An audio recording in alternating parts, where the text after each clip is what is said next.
माँ ये आप क्या कह रही हो? इतनी सी बात के लिए आप दोनों में राशन का बंटवारा क्यों कर रही हो?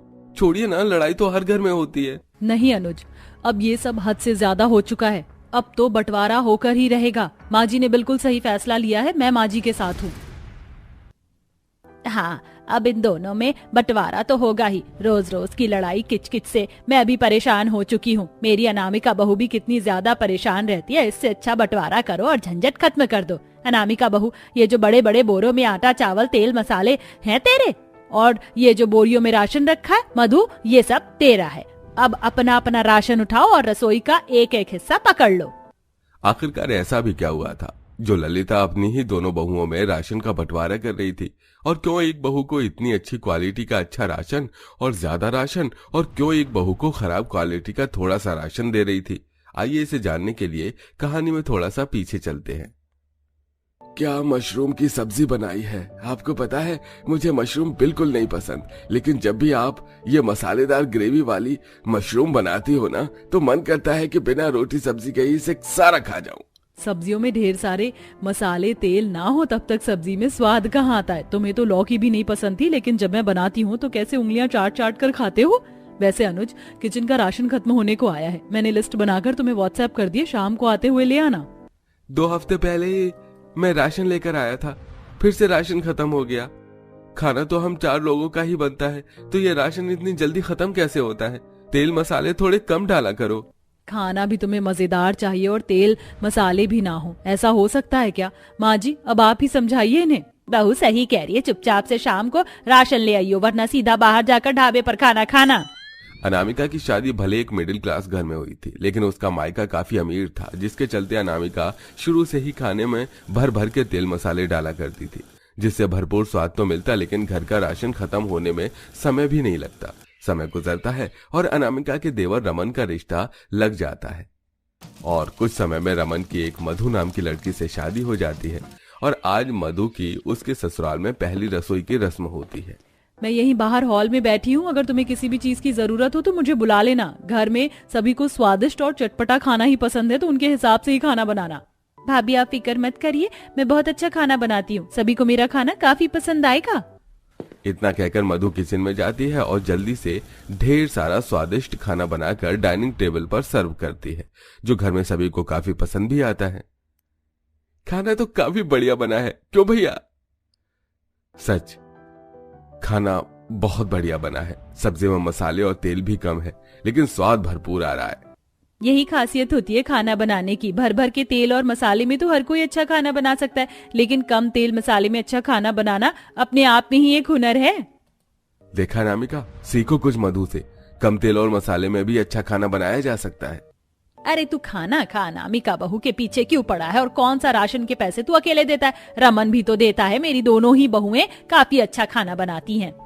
अपनी देवरानी की तारीफ होता देख अनामिका को थोड़ा थोड़ा बुरा लगने लगता है, और कुछ दिनों तक मधु ही कम तेल और मसाले में खाना बनाती है, जिसके चलते सब लोग घर में उसकी काफी ज्यादा तारीफ कर रहे थे। आज भी जब मधु किचन में खाना बनाने के लिए जाती है तो ये तेल का डब्बा मुझे दो, आज मैं खाना बनाऊंगी।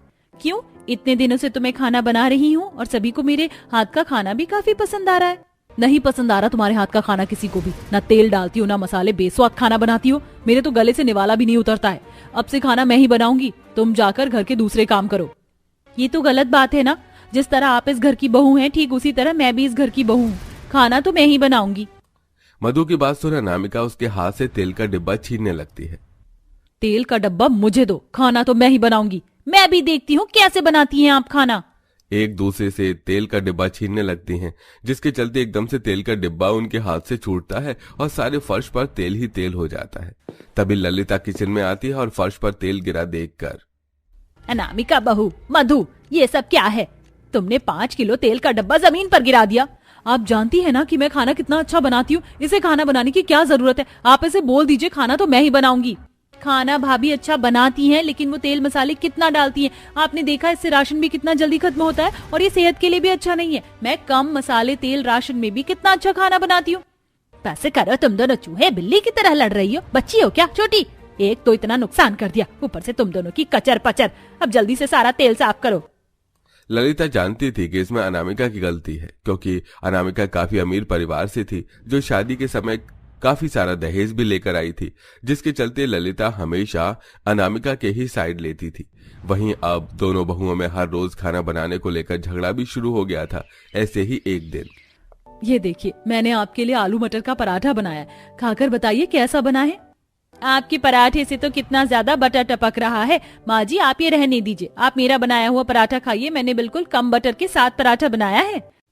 माँ जी हमेशा मेरे हाथ का पराठा खाती हैं, आज भी वो मेरा ही बनाया हुआ पराठा खाएंगी। नहीं, आप मेरे हाथ का पराठा खाइए।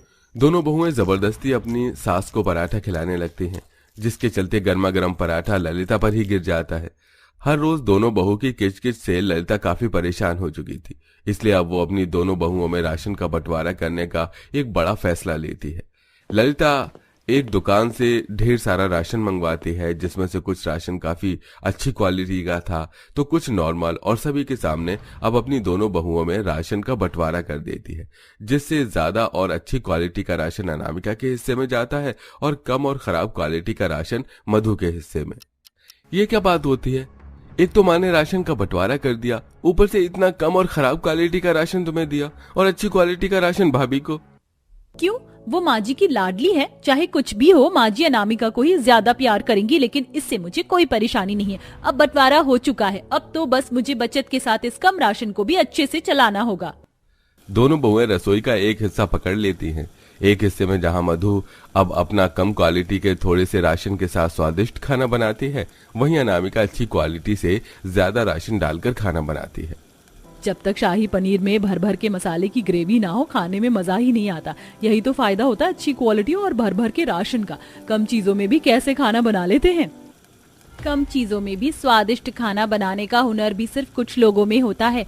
हर लल्लू पंचू से ऐसा नहीं होता। अच्छा खाना बनाने के साथ साथ राशन का बचत भी करना जरूरी होता है। दोनों ही बहुएं एक दूसरे को ताना देते हुए खाना बनाने लगती हैं। मधु, मैं लिस्ट बना रहा हूँ, तो तुम्हें राशन का सामान लिखवाना है तो लिखवा दो। अभी तो आधे से ज्यादा राशन बचा हुआ है, इस महीना आराम से चलेगा राशन। सुनिए जी, ये लीजिए लिस्ट और आते हुए राशन ले आना। माँ को बंटवारा करे अभी एक हफ्ता भी नहीं हुआ है और तुमने उनका दिया हुआ राशन खत्म कर दिया। तुम क्या राशन बेचने का काम करती हो जो इतनी जल्दी खत्म कर देती हो? आपको भी तो खाने में 3-3 तरह की सब्जियां चाहिए, वो नहीं दिखता? खाना स्वाद भी चाहिए, प्लेट भरी भी होनी चाहिए और राशन भी ना खत्म हो। बंटवारे के बाद अब राशन की सारी जिम्मेदारी अनुज पर आ चुकी थी। हर हफ्ते राशन के चलते अनुज की जेब खाली हो चुकी थी। वहीं दूसरी तरफ देखिए ना, ये साड़ी कितनी सुंदर है, सिर्फ 5,000 रुपए की है, मुझे दिला दीजिए ना। दिमाग तो खराब नहीं हो गया है? इतनी महंगी साड़ी है, अब ये साड़ी मैं अपने आप को बेचकर लेकर आऊं क्या? आज कल अनामिका जो भी कुछ अनुज से मांग रही थी वो उसे देने में काफी आनाकानी कर रहा था। आज भी जाऊं? कितना टाइम हो गया है बाहर कहीं गए हुए, चलिए ना कहीं बाहर घूमने चलते हैं। बाहर घूमने के लिए भी पैसे चाहिए, कहाँ से लेकर आऊं मैं पैसे? इतनी अच्छी सैलरी है आपकी, लेकिन फिर भी क्या आपके पास पैसे नहीं है? किस पर उड़ा रहे हैं आप इतने पैसे? कहीं आपका कोई अफेयर तो नहीं चल रहा है? अच्छा तो ये बात है, अभी बताता हूँ। अनुज अपने बैग से ढेर सारे राशन के बिल निकालता है। कम से कम एक महीने में ही अनामिका ने 20 से 25 हजार का राशन मंगवा लिया था, जिसे देख वो खुद भी हैरान होती है।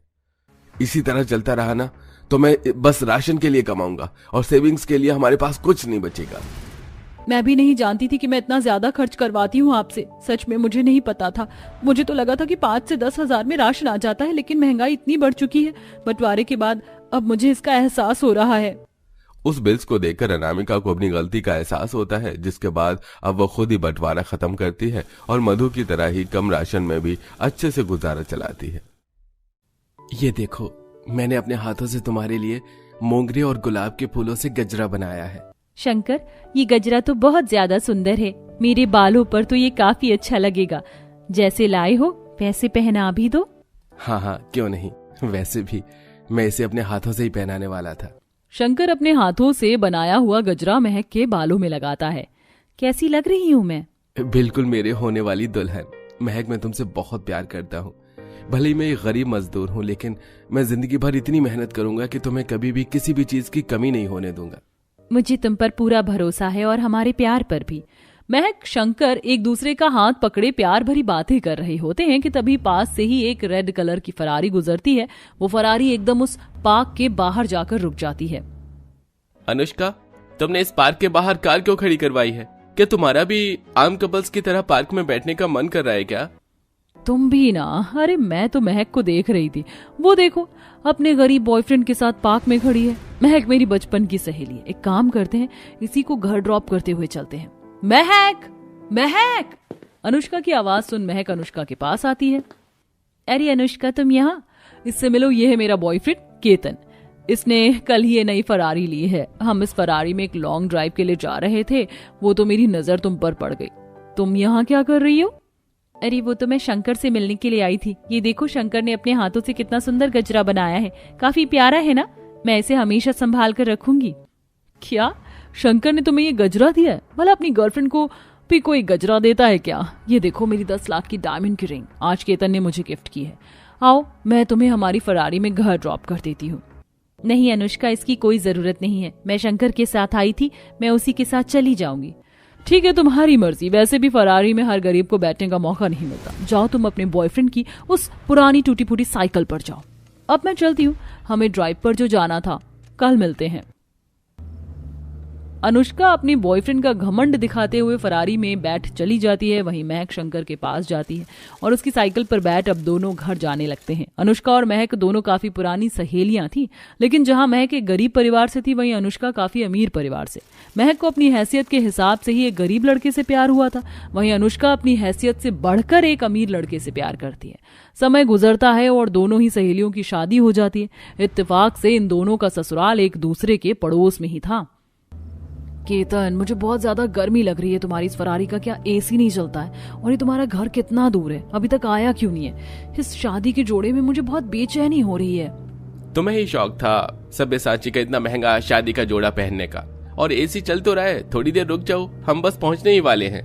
जहां अमीर सहेली अनुष्का शादी के बाद फरारी में विदा होकर अपने ससुराल पहुंचती है, वहीं गरीब सहेली महक अपने पति के साथ साइकिल पर बैठकर अपने ससुराल आ रही होती है। महक, तुम्हें साइकिल पर बैठने में कोई परेशानी तो नहीं हो रही ना? मैंने अपने दोस्त से बात की थी स्कूटी देने के लिए, लेकिन उसने आखिरी समय पर मना कर दिया, इसलिए मैं तुम्हें साइकिल पर लेकर जा रहा हूँ। शंकर, मैं ठीक हूँ, आप बस मुझे जल्दी से ससुराल लेकर चलिए। मुझे मेरा ससुराल देखना है। थोड़ी देर में गरीब सहेली अपने पति के साथ अपने गरीब ससुराल पहुंच जाती है। शंकर के परिवार में कोई नहीं था, जिसके चलते शंकर ही महक का गृह प्रवेश करता है। जानता हूँ घर काफी छोटा है, सामान भी बहुत कम है, तुम्हें यहाँ काफी परेशानी हो सकती है, लेकिन क्या करूं, मेरी तनख्वाह इतनी है कि बस मैं 2 वक्त की रोटी कमा पाता हूं। फिक्र क्यों कर रहे हैं? हम दोनों मिलकर काम करेंगे और देखना एक दिन हमारे पास भी सब कुछ होगा। ऐसे ही शादी की रात गुजरती और आज दोनों अमीर गरीब सहेलियों की उनके ससुराल में पहली रसोई की रस्म होती है। मैं ये रेड वाली साड़ी पहनूं या ग्रीन वाली? एक काम करती हूँ, रेड वाली पहन लेती हूँ। वैसे भी रेड कलर मुझ पर काफी अच्छा लगता है। चलो, फाइनली तुम उठ गई। मुझे लगा कि आज तुम्हारा पूरा दिन सोने का इरादा है। वैसे माँ पूछ रही थी कि तुम अपनी पहली रसोई की रस्म में क्या बनाओगी? ओह प्लीज, मुझसे ऐसे फालतू रस्म करने की उम्मीद तो बिल्कुल मत रखना। मैंने एक बहुत बड़े अच्छे रेस्टोरेंट से खाना ऑर्डर कर दिया है। आपको बस मेरे हाथ से खाना ही तो खाना था। जैसे ही खाना आएगा तो मैं उसे सर्व कर दूंगी। हो गई मेरी पहली रसोई की रस्म। जहां एक तरफ अमीर सहेली अपने ससुराल में पहली रसोई की रस्म के लिए खुद खाना न बनाकर बाहर से खाना ऑर्डर करती है, वहीं दूसरी तरफ गरीब सहेली खाने की तैयारी करने लगती है। वहीं सुबह सुबह जंगल जाकर शंकर साइकिल पर ढेर सारी लकड़ियां काट कर घर ले आता है। मैं चूल्हा जलाने के लिए ढेर सारी लकड़ियां ले आया हूँ। अब हफ्ते भर तक तुम आराम से खाना बना सकती हो। वैसे सारी तैयारी हो गई है क्या? मैं भी तुम्हारी मदद कर देता हूँ। ये पहली रसोई की रस्म मेरी है, आपकी नहीं, जो आप मेरी मदद करेंगे। भला ये क्या बात हुई? तुम मेरी जीवन साथी हो, और अगर हम एक दूसरे की मदद नहीं करेंगे तो कौन करेगा? शंकर महक के साथ बैठकर अब उसकी पहली रसोई का खाना बनवाने में मदद करता है। पड़ोस में ससुराल होने की वजह से अनुष्का की रसोई की खिड़की महक की रसोई की खिड़की के सामने खुलती थी, जहां से अनुष्का ये सब देख रही होती है।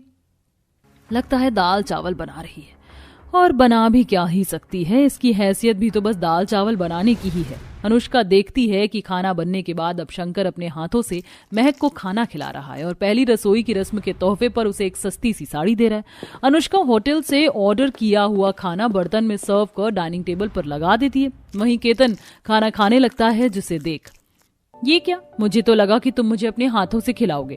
पता है शंकर महक को अपने हाथों से खाना खिला रहा था। शंकर और मुझ में बहुत फर्क है, हम दोनों को कंपेयर करने की कोई जरूरत नहीं है और मेरे पास इतना फालतू का टाइम नहीं है कि मैं तुम्हें अपने हाथों से खाने खिलाऊं। तुम खुद भी तो खा सकती हो, छोटी बच्ची थोड़े ना हो। अच्छा तो कम से कम मेरी पहली रसोई का तोहफा तो दो।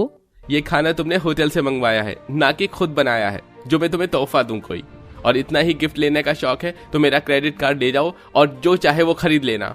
केतन हर रोज की तरह अपने जॉब पर चला जाता है। अनुष्का हमेशा अपने कमरे की खिड़की, घर रसोई की खिड़की से देखा करती थी कि कैसे उसकी गरीब सहेली का पति उसका ध्यान रखता है। भर दिया है मैंने तुम्हारे 4 मटके का पानी और सारे बर्तन भी धो दिए हैं। शंकर आप मेरी कितनी मदद करते हैं, सुबह से शाम तक बाहर मजदूरी करने के बाद भी आप घर में हर काम में मेरा कितना हाथ बंटवाते हैं। तो ये सब मैं नहीं करूंगा तो और कौन करेगा? हम दोनों का एक दूसरे के सिवा कोई है क्या? चलो आज मैं तुम्हें अपने हाथों से चाय बनाकर पिलाता हूँ। घर के हर छोटे बड़े काम में शंकर महक की काफी ज्यादा मदद किया करता था। वहीं अनुष्का को शंकर और महक के प्यार से जलन होने लगी थी। अनुष्का को शादी के बाद पैसा, ऐशो आराम सब तो मिल गया था, लेकिन उसे अपने पति का प्यार नहीं मिल पा रहा था। हमारी शादी में कितना वक्त हो गया है और आप मुझे कहीं पर भी बाहर लेकर नहीं गए। किसी दिन तो मेरे लिए वक्त निकाल लीजिए। अनुष्का, मैं शंकर की तरह किसी फैक्ट्री में मजदूरी का काम नहीं करता हूँ। मेरी बहुत बड़ी कंपनी है, मुझे सब कुछ देखना पड़ता है, तो तुम मुझसे तो इन चीजों की उम्मीद मत रखो। बीतते दिनों के साथ साथ जहां शंकर और महक का रिश्ता मजबूत हो रहा था, वहीं अनुष्का और केतन के बीच में दूरियां बढ़ रही थी। आज तो आपकी छुट्टी है ना, क्यों ना आज आप मेरे साथ मिलकर खाना बनवाएं, हम दोनों हमारा कुछ मनपसंद बनाएंगे। एक तो मैं पूरे हफ्ते सुबह से शाम तक मेहनत करता हूँ और एक छुट्टी के दिन भी तुम मुझसे काम करवाना चाहती हो। केतन की ऐसी बातें अनुष्का को काफी दुख पहुंचा रही थी। ऐसे ही कुछ समय और गुजरता है। अनुष्का आज महक से मिलने के लिए उसके घर जाती है और देखती है कि महक बीमार हालत में बिस्तर पर पड़ी है और शंकर घर के सारे काम कर रहा है। क्या हुआ तुम्हें, तुम्हारी तबीयत तो ठीक है ना? हाँ बस वो हल्का सा बुखार हो गया था। तुम खड़ी क्यों हो, बैठो। यकीन नहीं हो रहा है कि शंकर तुम्हारी कितनी मदद कर रहा है, घर का सारा काम कर रहा है। ये तो कुछ भी नहीं है, ये बहुत मेहनत करते। मैं बहुत खुश नसीब हूँ कि मुझे शंकर जी जैसे पति मिले हैं। हर जन्म में मैं इन्हें ही अपने पति के रूप में चाहूंगी। ये मुझसे बहुत प्यार करते हैं, खुद से ज्यादा मेरा ध्यान रखते हैं। बहुत किस्मत वाली हूँ मैं तो, मुझे भगवान ने ऐसा जीवन साथी दिया। बिना पैसों के भी मैं उनके प्यार के साथ काफी खुश हूँ।